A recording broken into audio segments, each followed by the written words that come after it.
যুক্তি শুনে গিয়েছিলাম চম্পক নগরে। চাঁদ করছিল তখন মাতা পিতার পূজন, অহংকারে চাঁদ নাহি দিল পুষ্পে আমার পায়ে, হাতালে আঘাত দিয়ে আমার কোমর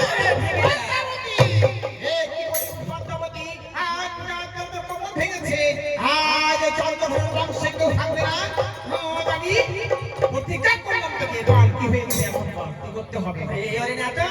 তাদের বংশে রাখবি না বাতি, তাদের চম্পক নগর ছাড়ে খার করে দে, আগুন জ্বালিয়ে দে, একা একা তার ছায় ছায় ছেলে ধান কর, তাকে একেবারে জ্বালিয়ে পুড়িয়ে শেষ করে দে।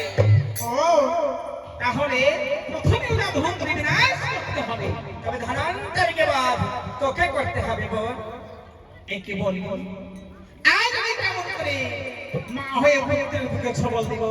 আজ ধনন্তরীকে জাদু বিদ্যা দান করেছি, সে আমাকে মাতৃরূপে দেখি, তাকে পুত্ররূপে দেখি।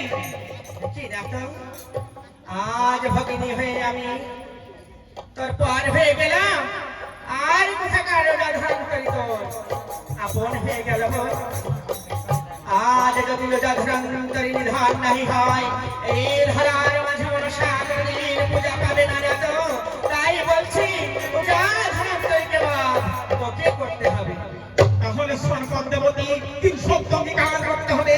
যেদিন তোর পূজা প্রচার হয়ে ধরার মুখে পুনরায় ধনন্তরীকে পুনরায় ফিরে দিতে হবে। আমি কথা দিলাম গো, যেদিন চন্দ্রধার করবে মোর পূজন, যেদিন ধরায় প্রচার হয়ে যাবে বর্ষার পূজন, সেদিন ধনন্তরীকে তোর হাসি আমায় করবো না।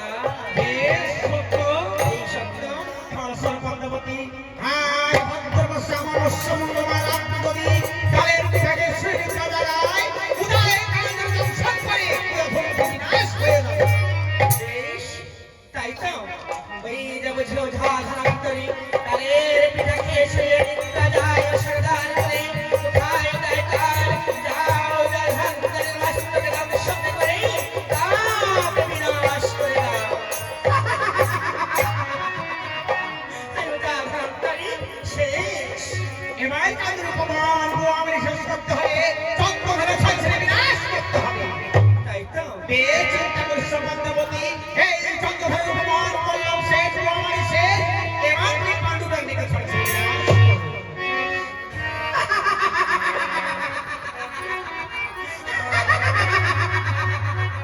চন্দ্রধার তোর ভবন, তোর রাখালগণ, পূজা ধনন্তরী কুমারী সব শেষ করে দিবি শহরে।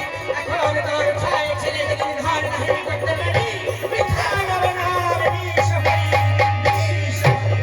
কোথায় পাণ্ডুরা স্মরণ করেছ না? কিসের জন্য?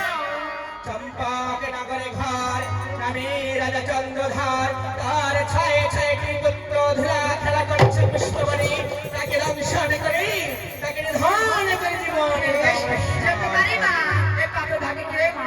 পাবেন ভাগি হবো আমি। বেশ তবেই চললাম। বেশ তাই যাও।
চন্দ্রধর এবার তো ছয় ছয় পুত্রকে আমি কেড়ে নিয়েছি এবার যদি সে সাধ্য থাকি তাহলে তার ছয় পুত্রকে আমার জীবন দেব। কোথায় গেল রে?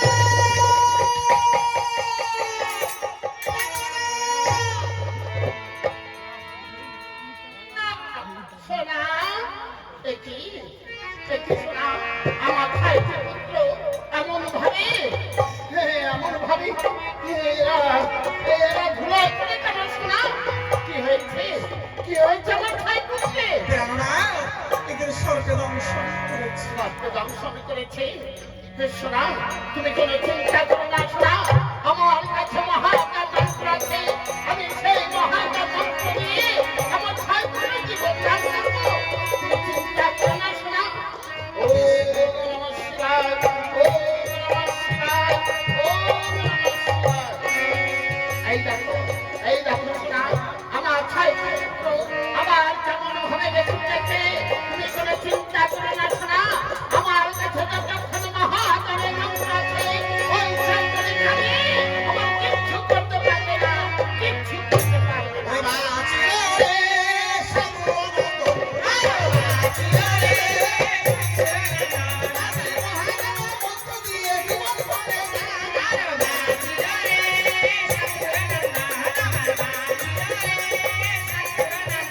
আমি ছায়া সময়ে সোনা ঘরে ফিরে যাই।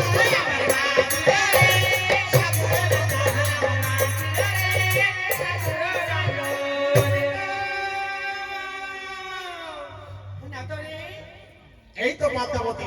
অনুরাগ পাঠিয়েছিলাম চম্পক নগরে তার ছায় ছায় পুত্রকে নিধান করিবার তরে এলো পাণ্ডুরাগ ছায় ছায় পুত্রকে নিধান করে মহাকাল মন্ত্র দিয়ে আবার বাঁচিয়ে দিল রাজা চন্দ্রধরে। পদ্মাবতী আজ চন্দ্রধরের কাছে দেবী চমুন্দ্র চন্দ্র মহাকামুক্ত দিয়ে আছে। এই মন্ত্র যতক্ষণ থাকবে চন্দ্রধর কিছু করতে পারবে না। তবে এখন উপায় এই বেশ ছেড়ে দাও ছোট মূর্খকার বেশে ওই মহাকামুক্ত হরণ পরিবারে।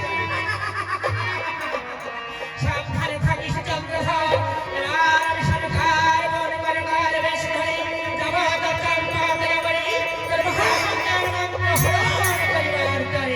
হরণ করিবার তরে পানকারে বেশ বেশ পাতা হারে গো।